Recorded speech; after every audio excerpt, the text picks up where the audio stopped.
you're fired. That's not the words you want to hear. But at 56 years old, that's the words I heard. As a matter of fact, he went on to say, this is your last day and this is your last, basically, minute. The captain will walk you back. You can get your personal stuff together, and then she'll escort you out the room, out the building. Guys, I'm Debbie with Driftwood and Shine. This is Life Talks. Pull up a chair and let's talk about it.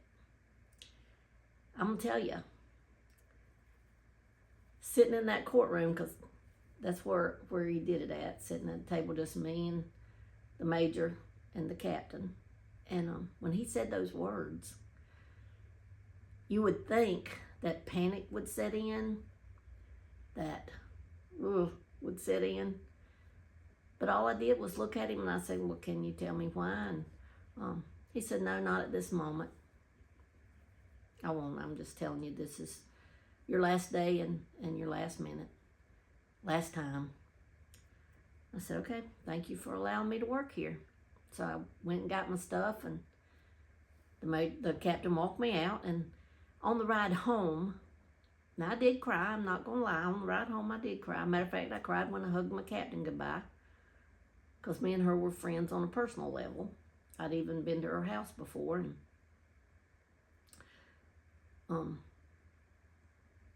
I asked her, I said, do you know why? And she said, honestly, I do not. I do not. Well, I got my separation papers, and they said for no fault of her own. So I had not done anything to do that. Y'all please ignore my fly that keeps running by. We are on a ranch, and we have cattle, so we do have flies sometimes. But anyhow, on the ride home, I cried. I ain't gonna lie, I cried. And I just knew, I don't know, I just had this weird sense of peace. And I thought through all the things. Well, thank you, Lord, for not allowing me to get that new truck, because I had applied for a new truck not probably 3 weeks before that happened. And I said, thank you, Lord, for letting my nephew and his wife need to move in my house, because they had moved in my house. They had to move away from where they were at. And he called me up, and I said, well, come on, y'all can have my house, and I'll go stay with my nanny and pa. So that's what I did. I moved in with my mom and dad and moved out of my house so that they could have a place to live, so I didn't have to make the house payment. So he was making the house payment. And I was just, guys, so, I had almost a relief feeling. Like, I called my nephew when I got home. I called him and told him, what had happened. And I said, I hope y'all plan on staying at the house for a while, at least until I can find another job. And he said, well, you don't worry about that. We'll make sure everything's taken care of and whatever. But I'm going to tell you, during this time when I was home, like I said, I got my separation papers, and they said at no fault of my own. So, of course, I was able to draw unemployment for 6 months. During those first 6 months, I applied for a job, bunch of jobs, didn't get any. So I got approved again for another 6 months, guys. That was only God. But during the first 6 months, literally, this happened like in February, like 13th. By April, I had my mom at a doctor, because I could just tell that something wasn't right. So I had her, at the doctor's. Come to find out, she had dementia. And so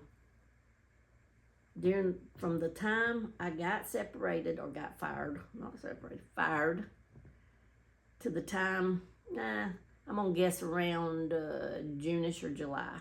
It was in that first 6 months. I had applied for 143 jobs. 143 jobs. Guys, I had over 27 years of customer service. I had dispatch experience. I had all kinds, I'd worked my whole life. I had all kinds of experience. The sheriff's department had just sent me to supervisor school. So I had certifications for supervisor 1, 2, and 3. Even had a plaque. But I got called back for 2 interviews in those 143 applications. Called back for 2 interviews. Didn't get either one of those jobs. But as it rocked on, I mean, I realized that I wouldn't have been able to go to work anyway and leave my mom because she was, it's funny, once you find out they've got it, then you start seeing all the other things. And I mean, I knew that my place was there to take care of my mama. And I knew that's why God had allowed things to happen. But I just am so thankful that when he shuts a door, they say he opens a window, but I don't know that that's necessarily true. But I do know that when God closes one door, he has another plan. God always has a plan for our life. At the time, I was not even saved, guys, but my mama was. My mama was saved. She was a child of God, and God knew that my mama needed taken care of, and he knew how he had made Debbie, and he knew that I would step up and do that. And he blessed me with 7 years of getting to take care of her before he took her home.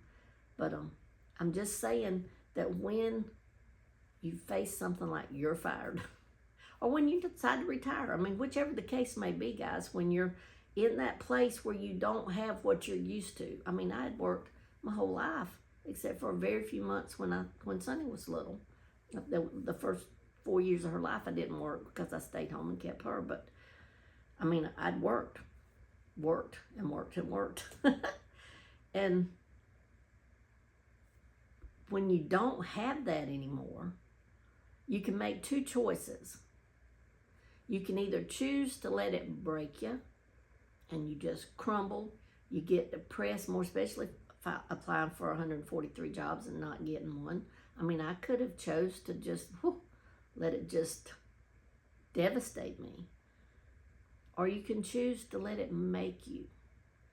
Embrace what the future holds, even if you don't even know what the future holds. Because as a child of God, which if you are, we know who holds the future. And if you're not, just like in my case, which I wasn't at the time, God still had a plan. He still had a purpose for Debbie to fulfill. God has a purpose, guys, and a plan for your life. And you just got to trust it. Don't let setbacks break you. Don't let what we didn't expect to happen cause you to lose focus on life. Life's worth living. We just have to embrace the changes that come our way and move forward. Not sit down and get in those mully grubs. That's what we call them in the South, the mully grubs. Don't get in the mully grubs. Move forward. My life, 7 years of taking care of my mom, and then 1 year, 10 months of that period, my dad had a stroke, and he went down fast in 10 months. But God had a purpose for Debbie's life. And during those times is when we started our page on Facebook, and God blessed it, and it supplied our needs and our it supplied our friendships.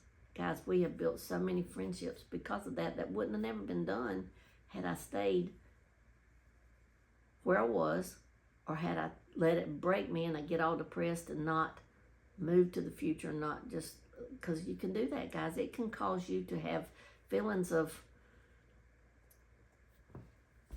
giving up. But we can't do that in life. We can't do that. Life is too full, too blessed. We're too blessed to just sit back and let something like that break us. So if you're faced with something like that,